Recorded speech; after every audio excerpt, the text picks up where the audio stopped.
Mentioned Anthony Harris a little bit earlier. He wondered how surprised and or impressed you were with his effectiveness in the FSU game, considering that he hasn't played competitively in so long. Well, it was a challenge for him to get ready to play that, and we told him that as we were leading up to. I said, I don't know when I'm going to put you in a game. I don't know when during a game I'm going to put you in, but you're at that level now that I can put you in and just concentrate and be Anthony. And it's been over a year since he played in a game. Now he's been involved in practice, and that's been good for him, and he's done a nice job there. But what he did Saturday was really impressive to me, and I'm sure to all his teammates and coaching staff as well. And, Coach, I think you mentioned the word earlier. You're going to be careful with it. I mean, it has been since December of 2019 since he had played, and he only played 5 games in that season. Yeah, we're going to be careful, to say the least, but at the same time, we want to give him some opportunities. Sure. Because he's worked so hard to deserve, and he deserves it. But, yeah, it'll be a challenge trying to figure out what's the best way to use Anthony. Coach, this one comes from Michael Gaskins and wants to know how you feel the transfer portal is affecting teams and the game. He says it just seems that you see so many more players that are jumping in that portal so early. Well, it is. I never look at the portal. Don't have any idea if it's got one player on there already or 5,000, but it's closer to 5,000 by the end of the season.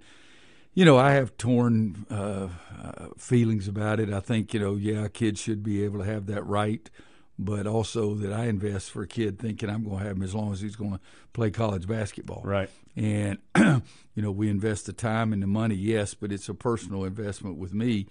We had a couple of kids, leave from last year, Brandon Huffman and Jeremiah Francis, and I'm still checking to see how they're doing because I care about them, and it's important to me to have those feelings. The year before we had 7th Woods, and that means that we hadn't had if we had some guys in 2010 or 11, something like that, and hadn't had anybody for 8 or 9 years in a row.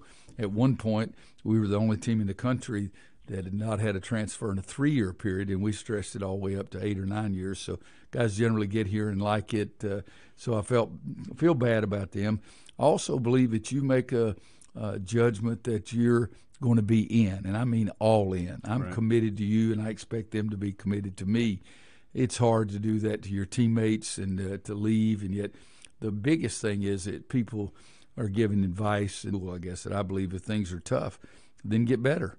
Make them better, but yet with the transfer and the ease and no sitting out right now, kids are just going to leave if they didn't get 12 shots a game. They only took 11, so it's a little bit of a weird thing for me.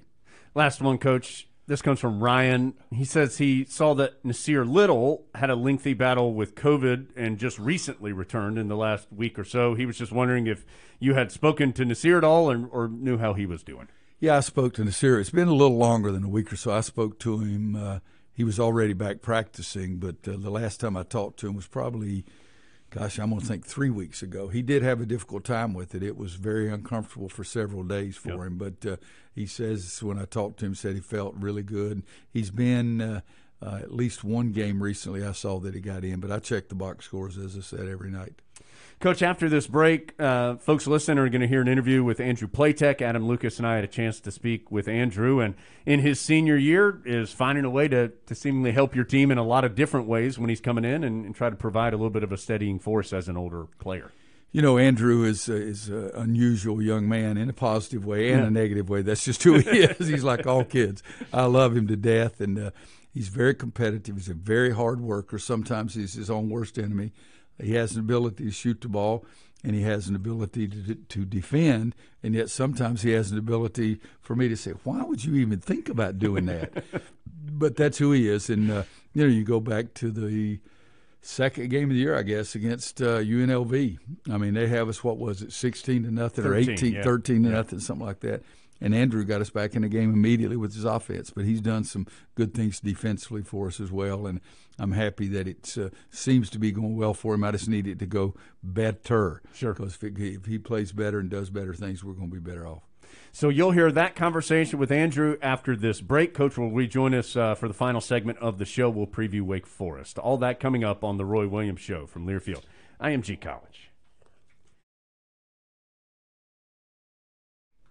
So a time change for this game Wednesday night. It was originally scheduled for 9 o'clock, Carolina and Wake Forest in the Smith Center, but due to the postponement of another game, this game slides up to 7. Wake comes in at 3-5 overall, had another close loss, 64-60 against a good Virginia Tech team on Sunday night. And Coach Demon Deacons have a new head coach as well, and Steve Forbes. Do you know Coach Forbes at all? Steve is just doing a great job. He really is, and he's a very good coach in East Tennessee State. Excuse me. I think won the regular season or the tournament or both the last couple of years, and I follow that league because Wes Miller's teams play there as well. But Steve's really done an amazing job to get the job fairly late, and so many people leave. Sarr left to go to Kentucky, another kid left, 2 or 3 other kids left. And now he's got to almost put a whole new team out there, and he's done an amazing job. They've really been good in every single game, but yet right at the end, it hadn't gone their direction. So I'm hoping that we can keep that going for one more game. But he's a good guy. He's a funny guy. He's a hardworking guy. He's a guy that I enjoy listening to him, and I think that what he's done at Wake has been really, really remarkable because this is the big leagues. Yeah.